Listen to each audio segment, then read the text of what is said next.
Rendezvous in Paris by Audrey Sinclair. Amélie Dupont sat at her tiny corner table at Les Deux Magasins, the morning sunlight streaming through the café windows, gilding the pages of her leather-bound notebook. Outside, the cobblestone streets of Saint-Germain-des-Prés were coming alive with Parisians on their morning routines, shopkeepers setting out their wares, deliverymen unloading crates of baguettes, and an artist already sketching by the Seine. Yet, her focus remained on the blank page before her. She tapped her pen rhythmically against her chin, the faint aroma of coffee and fresh croissants teasing her senses. A writer by passion, she had moved to Paris from Lyon 2 years ago, chasing the inspiration of the city. But this morning, words evaded her. Until he walked in. Tall and broad-shouldered, his presence commanded attention as the brass bell above the door jingled. His dark curls peeked out from beneath a navy beret, and a leather satchel was slung casually over one shoulder. He scanned the room, pausing when his gaze met Amélie's. She froze, her pen poised mid-air, as he offered a polite nod before settling at a table across from hers. "Café au lait? S'il vous plaît," he said to the waiter, his voice deep and smooth. As he opened a sketchbook and began to draw, Amélie couldn't help but steal glances, curiosity blooming. She noticed the way his hand moved swiftly, confidently, across the page, bringing lines to life. Was he an artist? When the waiter delivered her second espresso, he smiled knowingly. "Madame, perhaps you'd like a reason to talk to him," he teased, setting a fresh napkin down with her cup. Amélie's cheeks flushed, but she shook her head with a laugh. "Mercy, but I'll find my own reason." A chance came sooner than expected. As Amélie stood to leave, she fumbled with her scarf, sending her notebook tumbling to the floor. It landed with an audible thud near the stranger's feet. He looked up, surprised, then leaned down to retrieve it.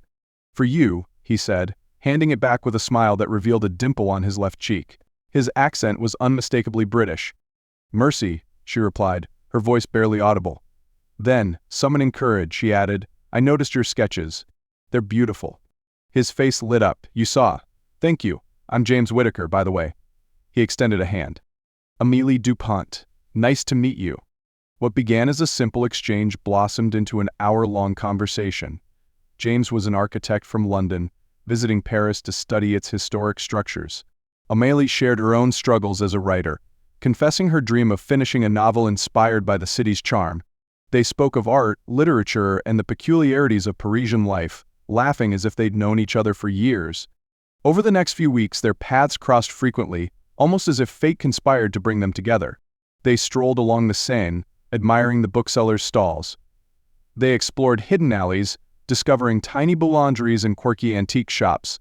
James would sketch, and Amélie would jot down ideas, their silence companionable. One evening, James invited Amélie to visit Montmartre. They climbed the steep streets to Sacré-Cœur, the white basilica glowing under the soft light of dusk. From its steps they watched the city spread out below, a sea of rooftops stretching into the horizon. "This view never gets old," James murmured, his voice carrying the awe of someone seeing it for the first time. Amélie turned to him. "It's magical, like Paris itself." Their hands brushed, and neither pulled away. For a moment the city disappeared, leaving only the two of them in the quiet intimacy of shared wonder. On a rainy afternoon they sought refuge in Shakespeare and Company, the iconic English-language bookstore.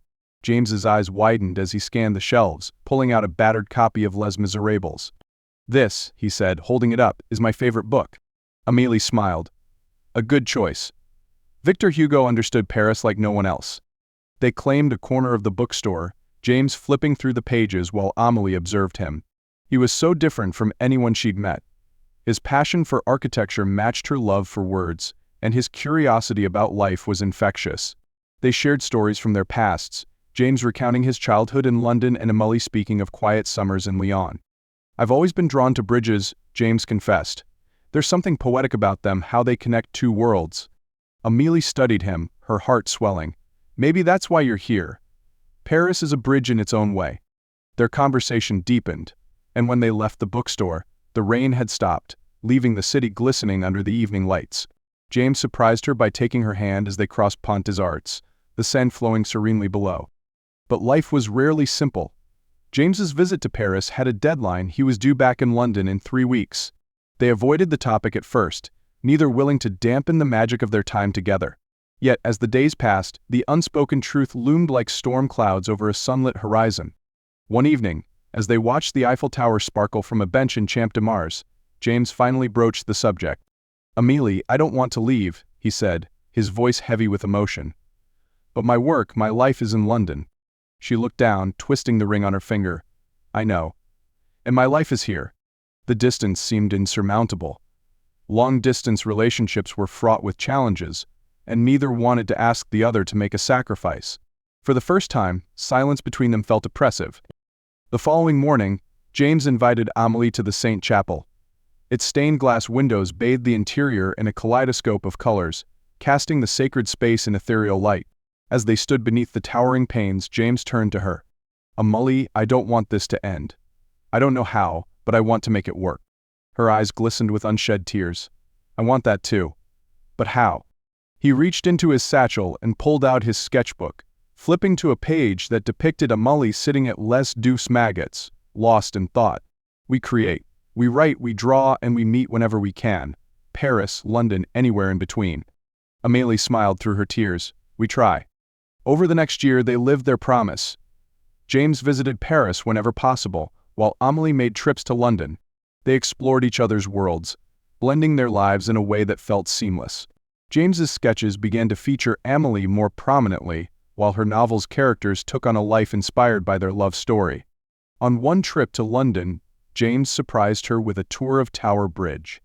They climbed to the upper walkways, the city stretching out beneath them. "You said Paris is a bridge," James reminded her, "so maybe we're building one of our own." Amélie laughed, her heart full. "I think we are." Their love grew stronger, fueled by their shared dreams and the beauty of their time together. A year after their first meeting, James returned to Paris with a new sketchbook. As they walked along the Seine, he handed it to Amélie. Inside were pages filled with moments they'd shared, meticulously captured in pencil. "There's one more sketch I want to add," he said, pulling out his pencil. Kneeling on one knee, he drew a tiny ring around her finger. "Marry me, Amélie. Let's create our masterpiece together." She laughed through her tears, nodding as she flung her arms around him. Paris erupted in applause as tourists and locals cheered, their love story becoming part of the city's timeless romance. That evening, as they danced along the Seine to the melody of a street violinist, Amélie whispered, "You were right about bridges, James. They connect worlds, and ours will last forever." Their love was their masterpiece, and Paris, with all its beauty, stood as the perfect canvas,